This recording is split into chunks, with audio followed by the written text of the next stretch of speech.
వాళ్ళిద్దరు చేసిన తప్పే, లంగా పని చేశారు, తప్పు, దొరికారు.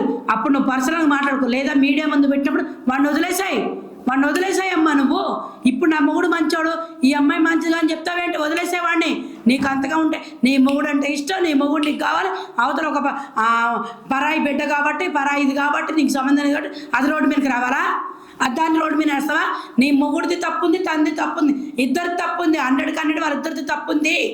నువ్వు నీ మొగుడిని వెనకేసుకు రావద్దు. అసలు వాళ్ళు చేసిందే లంగా పని, వెళ్ళి షూటింగ్ చేసుకున్నామా, వచ్చావా, ఏమన్నా ఉంటే ఆ బాండింగ్ ఉంటే మాట్లాడుకున్నామా, ఉన్నామా, ఫ్రెండ్షిప్ అంతవరకే ఉండాలి. లాడ్జ్ దాకా వెళ్ళారంటే నీ మొగుడు తప్పు ఉంది. ఒక్కదాని మీద వేస్తావేంటి? నీ మొగుడు తప్పుంది, తంది ఉంది, ఇద్దరిది ఉంది. నువ్వే కదా లాడ్జిలో పట్టుకుంది. నీ మొగుడు బాత్రూమ్ నుంచి వస్తున్నాడు, డోర్ వేస్తుంటే నువ్వే కదా వీడియో పెట్టింది. నీ మొగుడు నువ్వు డైర్లో చూసావు కదా, షార్ట్లో తన ఆ పరిస్థితిలో చూసావు కదా. ఇప్పుడు నా మొగుడు మంచోడు, పతిత అని చెప్తావేంటి?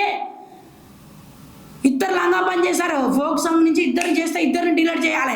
అంతేగాని తిండి చేస్తే అసలు అది కరెక్ట్ కాదు, ఒప్పుకోరు జనాలు. అంటే నీ ఇష్టం వచ్చిన దానికి నువ్వు నీ మొగుడు దొరికేటప్పుడు వీడియో పెట్టావు. ఆనాడు ఒకసారి సూసైడ్ చేసుకోపోయినావు. ఎందుకు పోయావు నువ్వు? ఏం కారణం? ఆ రోజే నీ ఎమ్మడ పడ్డదని చెప్పావు, నీకు ఫోన్ చేసింది అన్నావు. అప్పుడు తెలియదు నీకు సూసైడ్ చేసుకునేటప్పుడు? నీకు తెలియదు అప్పుడు? ఇవాళ వచ్చేసి పట్టుకున్న ఆవేశంకి వెళ్ళావు, దొరికిచ్చావు, లైవ్ ఇచ్చావు.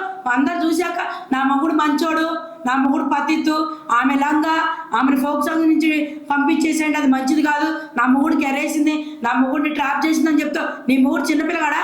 ఒక పిల్లగాడు తండ్రి ఆడెట్టెళ్ళాడు, దానికి బుద్ధి లేదా ట్రాప్ చేసింది. మరి నీ మొగుడు అంటే దానికి ఏం ఆన్సర్ చెప్తావు? నీ మొగుడిది ఏంటి? నీ మొగుడికి ఏం ఆన్సర్ చెప్తావు? అంటే నీ కాళ్ళ మీద పడగా నీ మొగుడు కాబట్టి, నీకు ఇష్టమైనవాడు కాబట్టి, నీ ఏం చేసినా కూడా నీ మొగుడిని వెనక దాచుకొని ఇంటికి పంపించావు. ఆ అమ్మాయి పరిస్థితి ఏంది? ఆ అమ్మాయిని రోడ్డుకి ఇడ్చావే సైలెంట్గా. ఆమెకేం చెప్తావు కారణం? ఇప్పుడు మీ వల్ల ఆ అమ్మాయి ఏదైనా చేసుకుంటుంది, పరిస్థితి ఏంటి? ఆ అమ్మాయి మీ వల్ల ఏమైనా చేసుకుంటుంది, పరిస్థితి ఏంటి? మీ ఇద్దరి మీద రివర్స్ కేసు వేస్తుంది. మీరిద్దరు ఇది పక్క ప్లాన్తో చేశారు.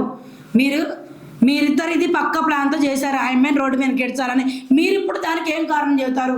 ఆ అమ్మాయికి ఏం రిప్లై ఇస్తారు? వాళ్ళ ఫ్యామిలీకి ఏం న్యాయం చేస్తారు? చెప్తారు? చెప్పండి. మీరిద్దరు మొగుడు పిల్లలు కలిసి ప్లాన్ చేసి ఆ అమ్మాయిని రోడ్డు మీదకి ఇడ్చారు, రోడ్డు మీద కావాలని ఇడ్చారు. మరి సరే, నీ మొగుడు తప్పుంది, దొరికాడు, క్షమాపణ చెప్పమన్నాడు.